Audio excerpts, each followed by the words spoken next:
Welcome back. It's the Marketer of the Day podcast. Mr. Andrei Mincov is here from trademarkfactory.com. And we're a couple guys here with almost the same hair, right? Almost the same haircut, hairstyle. But Andrei Mincov is here as our guest expert in intellectual property, because Andrei's journey began in 1996 when he successfully defended his father's rights against Samsung, that's scary. They're a huge company. They're a giant. And this victory launched Andrei's legal career, and he has since worked with the world's top law firm with clients like Apple, Google, and Microsoft. So we're going to find out about the role trademarking plays in our marketing strategy, why it should be a priority, perhaps some real-world examples, what it unlocks, so much more. So, Andrei, glad to be speaking with you.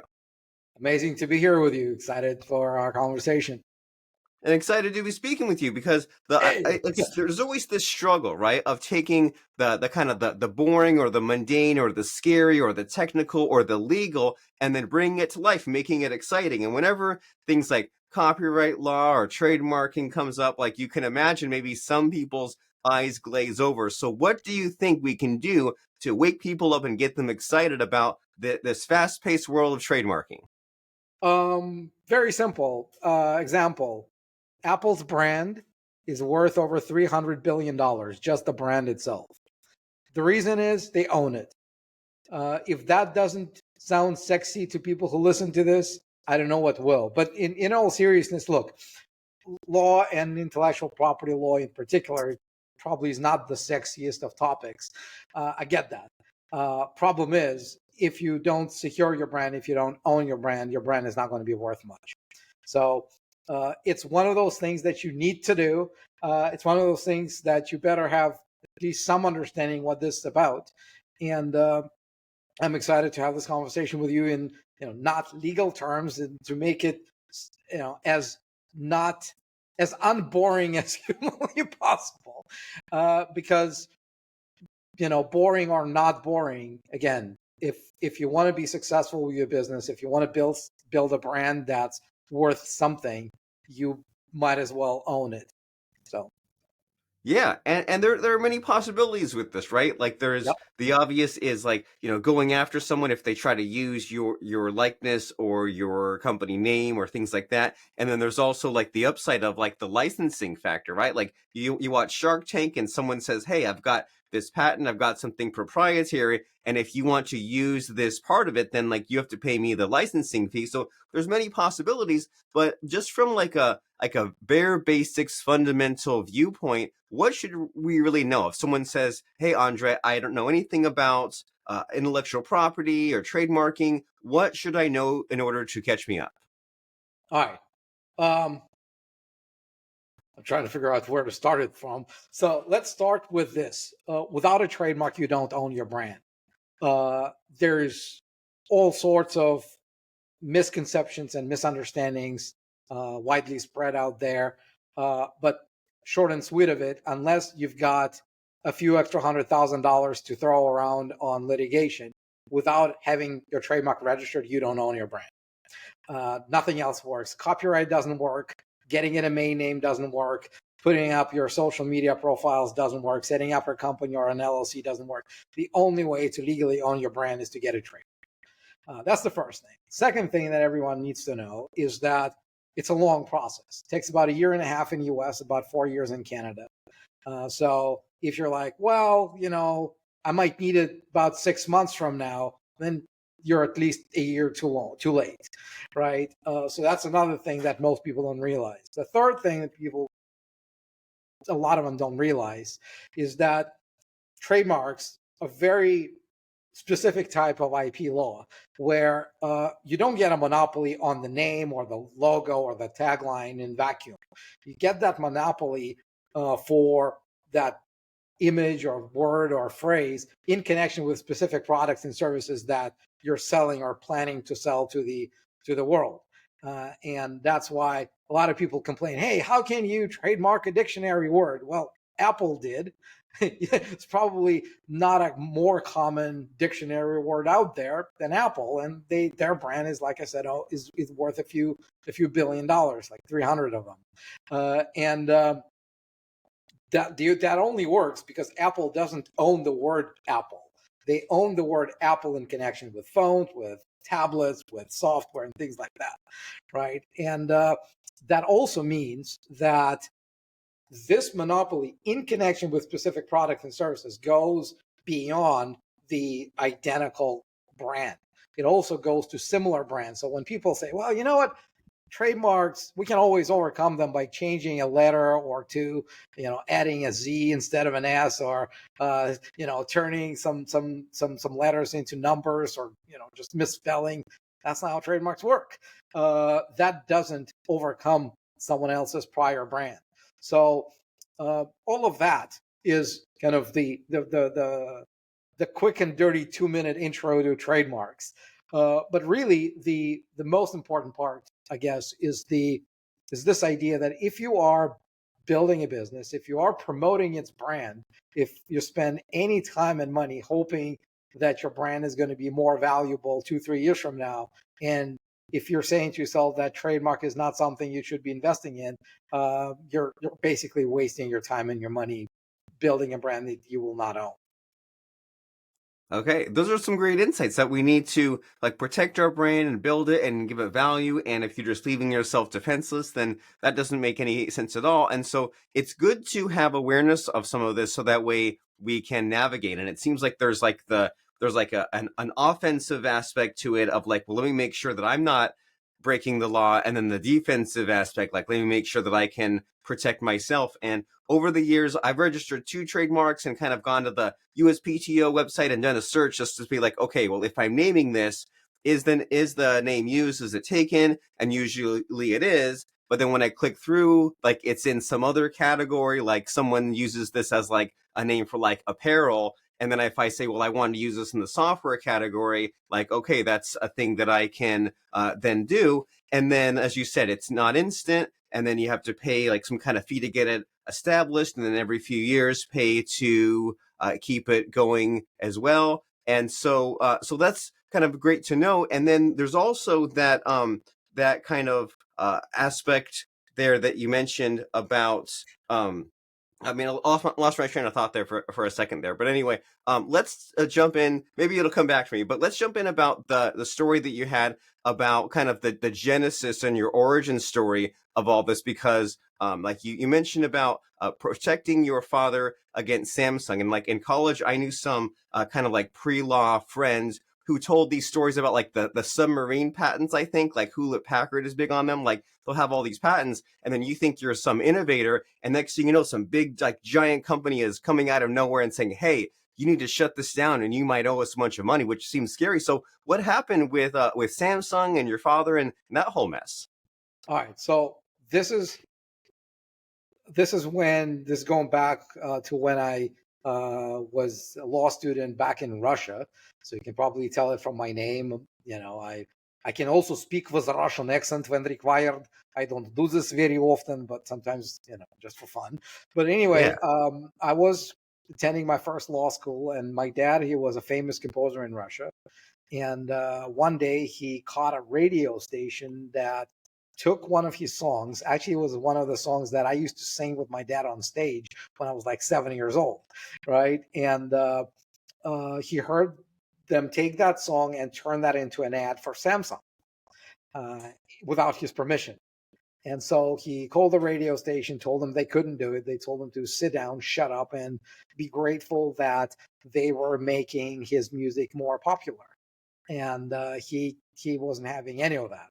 And that was, as you said, 1996. That's when Russia just switched from the socialist copyright laws that basically didn't protect anything except for the government's copyright in everything, toward free market copyright laws that are more like, every other nation has them now. And so there weren't really any lawyers experienced in this new type of copyright in Russia. And so my dad came to me and said, "Oh, can you help me get this resolved?" And in Russia, you don't need to have a lawyer license in order to represent people in civil matters, right? So you only need to be a licensed lawyer for criminal stuff. And so I said, well, as long as you realize that I've known nothing about copyright, I'm happy to give it a shot. And we did. I had to take this case all the way up to the second highest court in the nation because we kept appealing and appealing because the judges didn't know what to do with this. And eventually we won. And I got so I got so passionate about doing this, right? Because I saw what this was doing to my dad, right? It wasn't just about the money. It was about someone taking something that was his without his permission openly, and basically mocking him. And pretty much all his focus went into fighting this. And it was really rewarding for me to be able to win this for him. And so basically that's what I've been doing ever since as a profession is IP. So copyright is where I started. And then when I moved to Canada, which was in 2007, I switched. I had to go to a second law school there. I did my second law school, got my second license, and that's where I switched to trademarks because I wanted to be able to help more people and more business owners rather than. I'm not.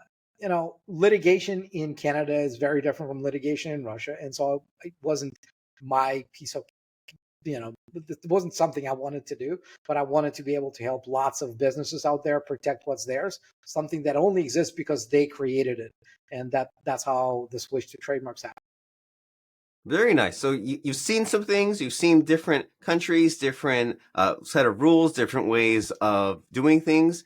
And now you've kind of found your niche here with the trademark defense. And so that's already some good lessons that just because someone who is bigger than you is maybe like hijacking your brand or even like making fun of you, it's still not a reason to just lay down and give it up. And, I forgot what I was going to say a moment ago, but it came back to me. Like, I had this client where someone tried to rip off his brand and say, "Oh, we're similar to this," and I kind of my very limited knowledge of this. It's like you can't say that our hamburgers are like McDonald's hamburgers because you might as well just be saying that it's there. So it's good to know that if this kind of thing happens to you, that you have choices that someone can't just get away with just like changing a letter or changing it slightly. Yeah. And so but the problem with some of this kind of legal stuff and when someone's hijacking your brand, I imagine it can get kind of emotional, and it pays to have an expert like you to kind of be on their team.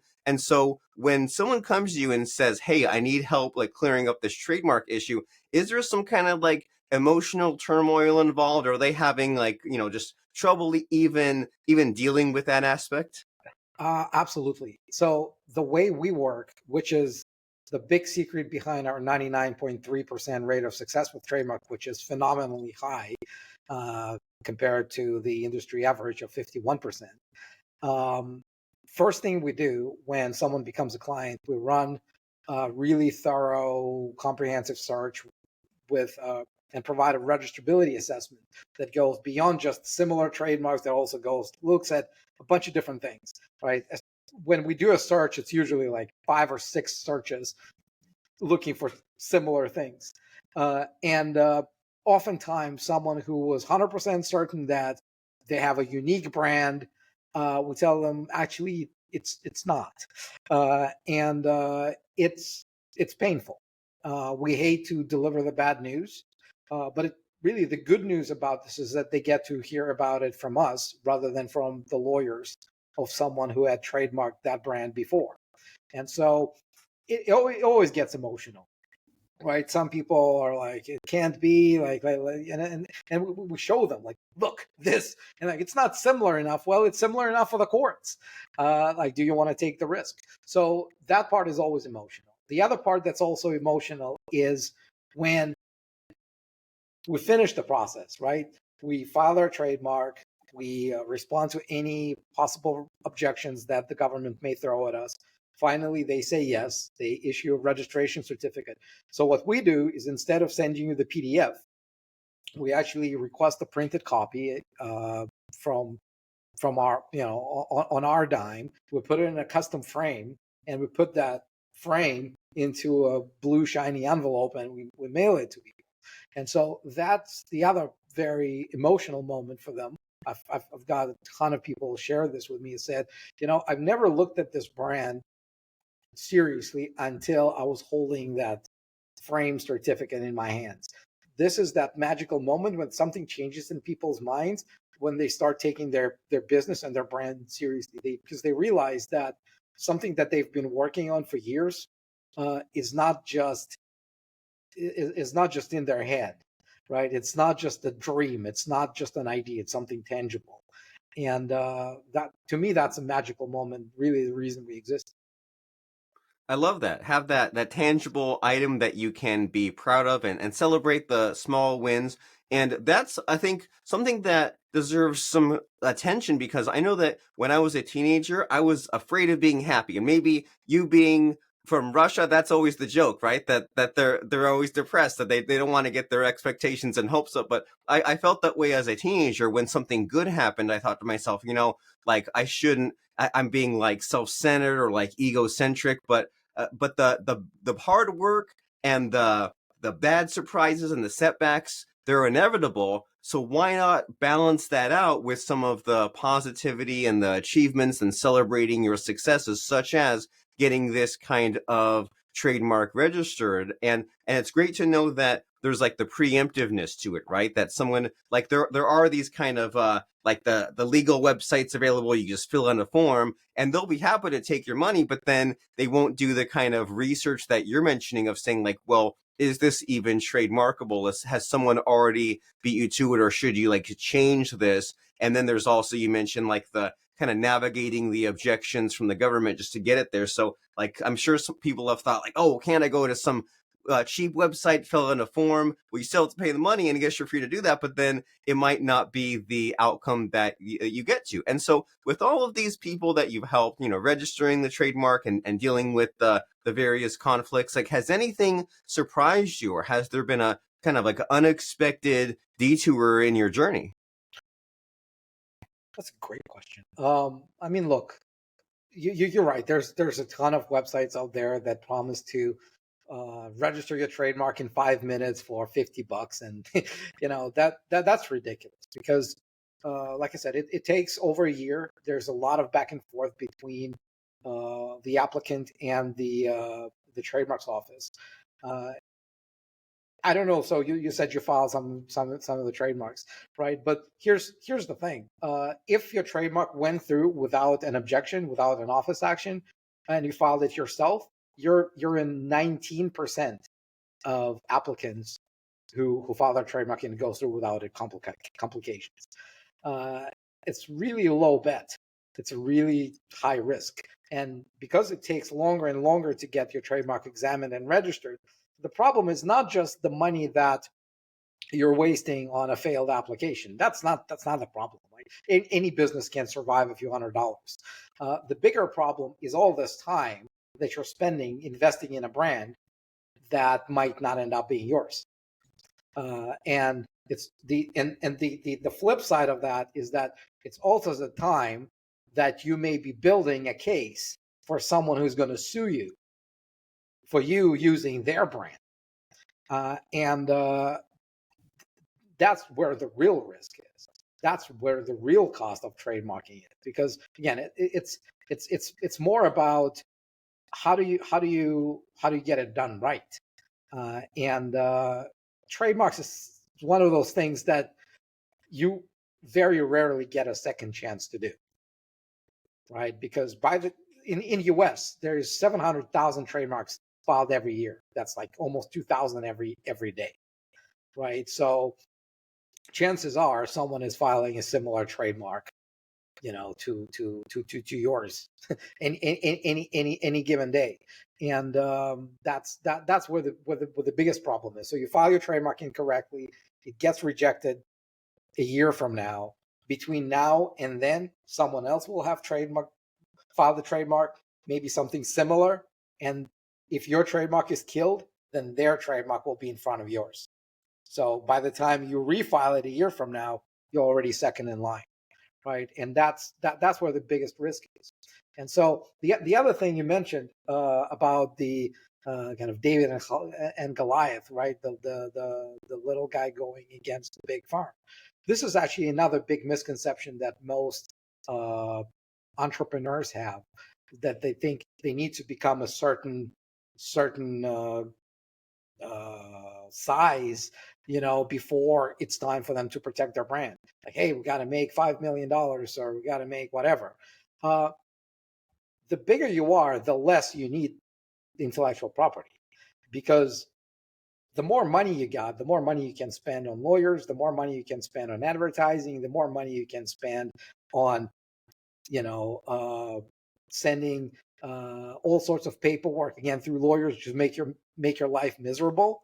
Whereas when you're little guy, you don't have any of that luxury, right? And so intellectual property really often becomes the only tool for you to have a proper conversation with the big guys, because you have something that they want, and they have the money to either give to you, or you can take it from them through lawyers who are going to be lining up to help you if your trademark is infringed. And none of it happens if you don't own your brand, if you don't own the IP. So IP is primarily a tool for the little guys. That's a huge insight. That it's almost like an inverse proportionally relationship, right? That if when you're small and they're big, then that trademark might be your only tool. That might be the only thing that saves you. And so it definitely pays to look into this, take it seriously, and have someone do this for you that can just do that proper due diligence, or look into the things that you might not look into. Like you mentioned earlier about how you might do all kinds of searches and kind of look in like a broader scope, that if you don't know what you're doing, or maybe if you're a little bit just eager to get it done, then you might take some shortcuts, and we definitely don't want to do that. And you mentioned, or you asked me about the doing it online, and I'd never do it that way again. And it was definitely more than $50. And then they hid also that there was the actual fee to the government in addition to the fee paying them. And then there were some hangups, and then I was on my own, and it took me months of like sending some emails. I think I had to make a phone call. I had to keep sending this back in.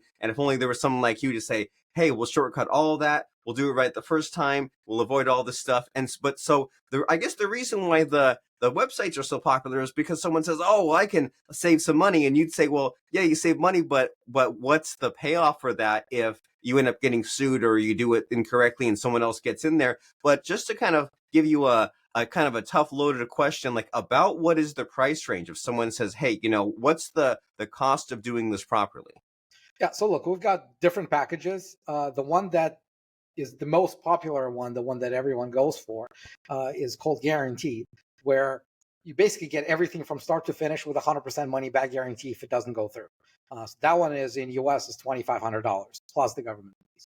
So it's higher than the websites that you mentioned, but in the long run, it's usually less than what you'll pay to get your trademark started and then having it fixed with law firms.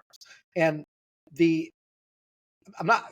This is not about me defending what we do against these guys, right? But there's a reason that the big businesses who have hundreds and thousands of trademarks, like Apple's got 1,300 trademarks in US alone, right? There's a reason they don't file their trademarks through those cheap websites. Right. Right. And they're not idiots, right? If it was that easy, if all it took is to fill out a short form on some website and then you get it done, they wouldn't be paying law firms what they're paying their law firms to get their trademarks done. So it's not a shortcut. It's just what looks like a shortcut. But really, there are no shortcuts in getting this done, because again, there's so many trademarks out there that filing a trademark is easy, right? It's like if you want to compare this to looking for a job, right? For filing for a trademark is like sending out your resume to a potential employer, right? Anyone can do that, right? You put together a CV, you send it out, that's it, right? It doesn't mean that you're going to get hired, or like you propose to a girl, right? Doesn't mean she's going to say yes. And That's what really filing a trademark application is. Anyone can do it. It's not rocket science. The rocket science is getting it done right. And you won't know. Like the problem with trademarks is that there is no immediate assessment of whether you did it correctly. Right? It's going to take months before you hear back, and it appears that you've done everything right. Right? And like I'm the guy who loves immediate gratification. Right? I'm so in love with doing something and seeing right away, did I do it right or did I do it wrong? Like you do those quizzes online or this, and it tells you right away, your percentage and what's correct and what's not. But imagine you do the same thing and they tell you, great, we look forward to sending you a response 9 months from now. You'd go crazy. And that's exactly what happens with trademarks.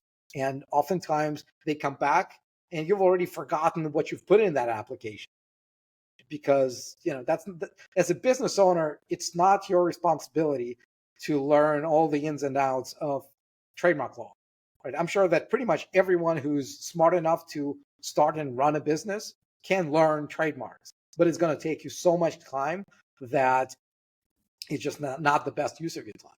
That's where companies like mine come into play, where you tell us what to do and we get it done. 100%. And yeah, it's like one time I knew a guy who used like a building a house analogy, right? Like you can know how to maybe like clean your gutters or unclog a toilet, but if it gets to the point where you have to re-shingle your entire roof or like completely replace your plumbing, like, could you do it? I mean, I guess maybe you could look all that up and figure out the permits and waste all kinds of months, or just like pay the contractor. There's definitely that breaking point where it's like, hey, it just makes a lot more sense to have someone else who's done this hundreds of times, who knows their stuff, who enjoys it, who knows the ins and outs, who has like all these years of experience to just get it done right the first time. And so in our final few minutes of talking here, Andrei, is there like a missing hidden question? Is there something that you wish I would ask you that I just haven't thought to ask? I would say, I mean, look, we've covered quite a bit. I would say what I'd like to do is sort of answer the question as for why you'd get it. What's the benefit, right, of trademarking other than what we've discussed already? And so when I say, you get to own your trademark, that's the only way to own your brand. There's really four big benefits. One is, as you said, defense, right? Making sure that nobody drives you out of your own brand that you've been building. When you get it trademarked, the risk of that is almost zero.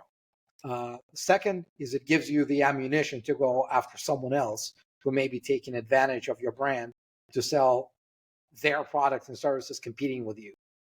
Number three, it increases the valuation of your business. So if you want to sell your business, if you want to license your business, if you want to franchise, you can't do that unless you own the brand.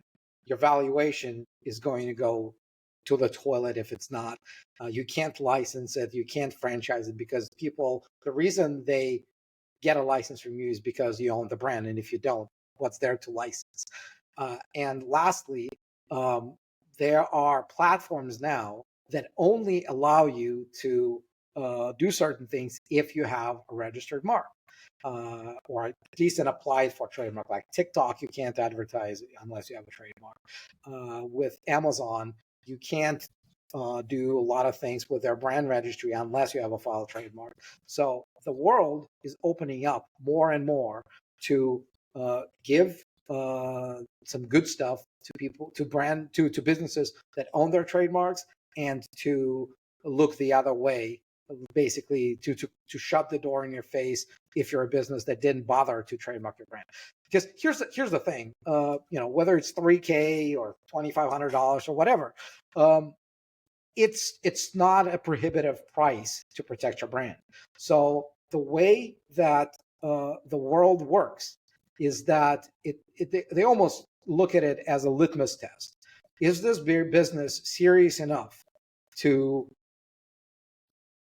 make an investment in its future? Because really a trademark is your investment in the future, right? You file your trademark now, you get it a year from now, because you believe that 2, 3, 5, 10 years from now, your brand is going to be worth a lot of money, right? And if you don't do that, you send a message to the world that probably, it's not going to get there. And that's exactly how the world reacts, how your investors react, how judges react. Like if you didn't do a simple step that the law provides for, to go file your trademark application, get it done, you didn't do it, probably you don't believe in your brand, probably you don't care about your brand all that much. And if you don't believe in your brand, if you don't want to protect it, then there's going to be very few people who are going to want to help you. So that's kind of the big message. I agree completely. If you're not showing that you believe in yourself, how can you expect others to believe in you? And this is great to know that it opens up all these doors, both legally, but also if you're selling your business and the franchise wise, Amazon wise, TikTok wise. This is all very helpful and informative. And so if someone wants to take that next step and reach out to you, Mr. Andrei Mincov from trademarkfactory.com, where should someone go? Is that a logical place, that website, or is there a special landing page? So website is the logical place. If you're ready to protect your brand, go to trademarkfactory.com and request a call with one of our advisors. If you are looking for more education, I would say YouTube channel. We have over 1,000 videos there. You can probably, if you have a question about trademarks, I've probably answered it more than once. And that's another way to do it. So you go to YouTube and search for Trademark Factory there. And one last thing I wanted to add, because this is Marketer of the Day, and we didn't really talk about how trademarks can help marketing. And I'd like to quickly talk about this. So there's really two things about this. The more known your brand is, the lower your client acquisition costs are. It's easier for you to acquire leads. It's easier for you to convert them when your brand is known.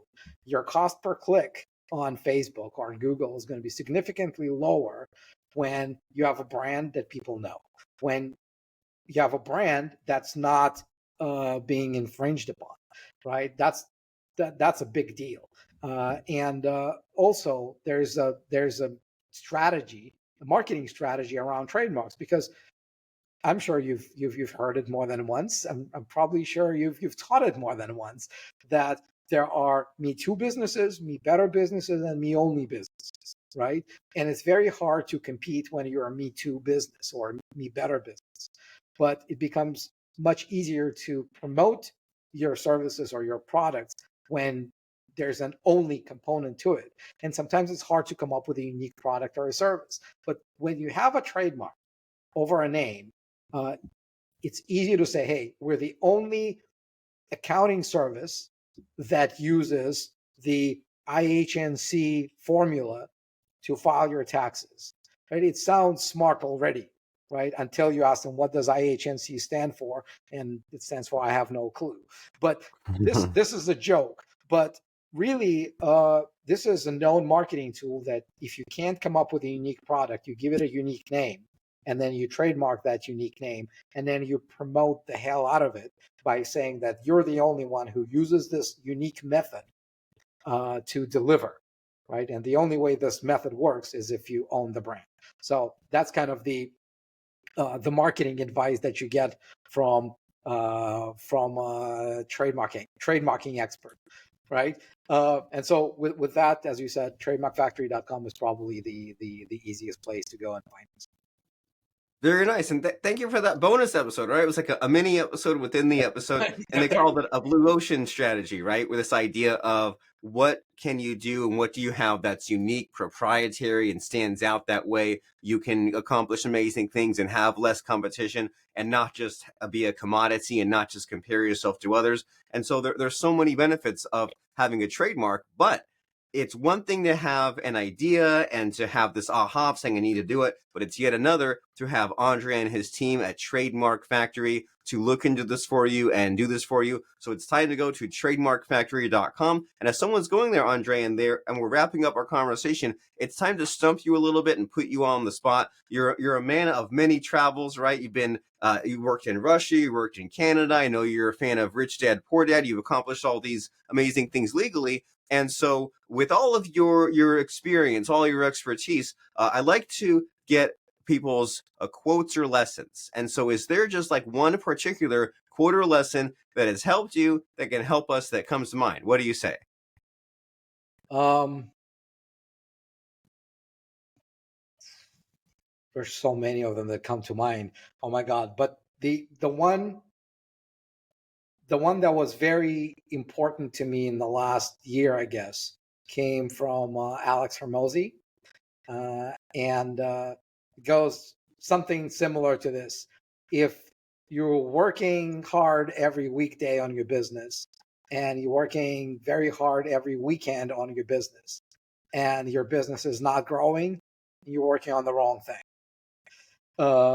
I think there's tremendous amount of depth in that saying, because we all love tweaking things in our business that take a lot of time to tweak, but in the end result, often nothing changes. And sometimes you need to look at things you don't want to look at. It could be going back to your product. It could be going back to your customer service. So we usually love tweaking marketing stuff in your business, and sometimes when tweaking marketing doesn't give the results that you want, you need to stop tweaking the marketing and try to figure out what else is not working in your business. So I think that quote by Alex Hormozy is the one I would leave you with. Yeah, that's powerful, right? It's the difference between motion and action, or they call it rearranging the deck chairs on the Titanic. It doesn't matter what just get on, right? So if you're tweaking your logo, should it be this color, bigger, smaller? Someone like you says, no, like talk to some leads, follow up with the people, like run some ads, do these things that actually move the needle. So that's powerful. And one of these things that you're saying can and will move the needle is registering that trademark. That way it opens up the opportunities and it increases the valuation of your business. So trademarkfactory.com is the place to go to make that happen. And thank you very much, Mr. Andrei Mincov, for giving us some amazing insights and stories. I really appreciate it.